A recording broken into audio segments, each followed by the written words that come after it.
बरेली में समरीन नाम की एक मुस्लिम लड़की ने अपना धर्म परिवर्तन कर लिया है। समरीन ने धर्म परिवर्तन कर हिंदू लड़के से शादी भी कर ली है, जिसका नाम मित्रपाल है।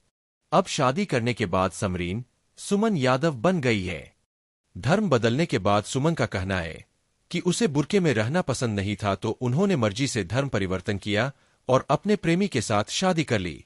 इससे पहले समरीन से सुमन बनी लड़की ने विधि विधान से सनातन धर्म अपनाया। ऐसे में सवाल है कि आखिर कानूनी रूप से किस तरह से धर्म बदला जाता है।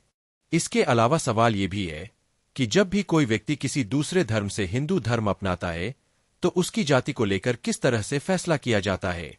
ये किस तरह से तय होता है धर्म बदलने के बाद वो किस जाति में रहेंगे, क्योंकि कानून के हिसाब से किसी के जाति बदलने का अधिकार नहीं है। वहीं अगर कानून के हिसाब से देखें तो भारत में धर्म परिवर्तन को लेकर कोई केंद्रीय कानून नहीं है, लेकिन अलग अलग राज्यों के अपने कानून हैं। उत्तर प्रदेश ने भी कुछ साल पहले ही उत्तर प्रदेश विधि विरुद्ध धर्म परिवर्तन प्रतिषेध अधिनियम 2021 पास किया था।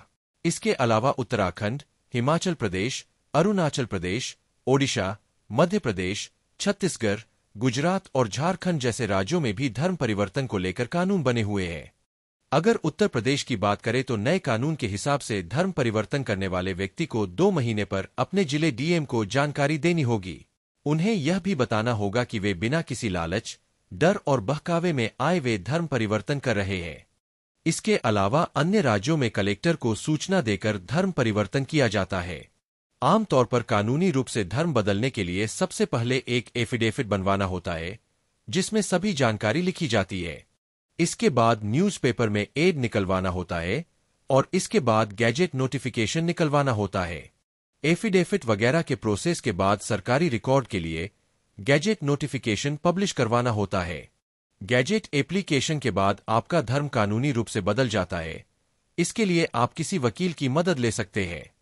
अब सवाल है कि धर्म बदलने के बाद ये कैसे डिसाइड होता है कि आप किस जाति में जाएंगे और किस आधार पर आपको आरक्षण का फायदा मिलेगा। तो समझते हैं कि आखिर धर्म परिवर्तन में जाति किस तरह से डिसाइड होती है।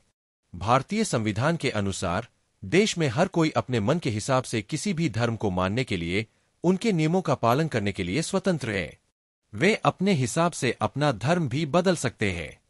सुप्रीम कोर्ट ने अपने एक आदेश में कहा था, किसी व्यक्ति को हिंदू धर्म में वापसी पर अनुसूचित जाति का लाभ दिया जा सकता है अगर उस जाति के लोग इसे अपना लेते हैं तो ऐसे व्यक्ति को यह साबित करना होगा कि वे या उसके पूर्वज किसी अन्य धर्म को अपनाने से पहले उसी जाति के थे। आगे कोर्ट ने कहा, इस बात का बिल्कुल स्पष्ट प्रमाण होना चाहिए कि वो उस जाति से संबंधित है जिसे संविधान अनुसूचित जाति आदेश 1950 में मान्यता प्राप्त है और उसका उसी धर्म में फिर से धर्मांतरण हुआ है जिसे उसके माता पिता या पिछली पीढ़ियां मानती थीं। साथ ही उसे ये साबित करना होगा कि वापसी के बाद उसे उस समुदाय ने अपना लिया है। ऐसे अगर कोई व्यक्ति पहले से हिंदू रहा हो और वो किसी धर्म में जाने के बाद फिर से हिंदू बनना चाहता है तो उसे पुरानी जाति का व्यक्ति होना पड़ेगा। साथ ही अन्य केस में उसके ओरिजिन के हिसाब से जाति तय होगी और उस जाति के लोग उस व्यक्ति को अपनाते हैं तो वो उसी के सरनेम से आगे जाना जाएगा। अगर कोई महिला शादी के लिए धर्म परिवर्तन करती है तो अपने पति की जाति के हिसाब से जाना जाएगा। साथ क्या जाति बदल सकता है? वैसे संविधान के हिसाब से कोई भी व्यक्ति अपने हिसाब से धर्म बदल सकता है, लेकिन जाति नहीं। दरअसल जाति का संबंध उसके जन्म से होता है और जन्म से जाति होने की वजह से उसे जिंदगी भर एक ही जाति में रहना होता है। लेकिन अगर कोई हिंदू धर्म के एसी कैटेगरी का व्यक्ति धर्म बदलता है तो उसे एसी कैटेगरी में आरक्षण के तहत मिलने वाले फायदे मिलने बंद हो जाएंगे। हिंदू और अब सिख, बौद्ध धर्म में ही एसी आरक्षण का फायदा उठाया जा सकता है।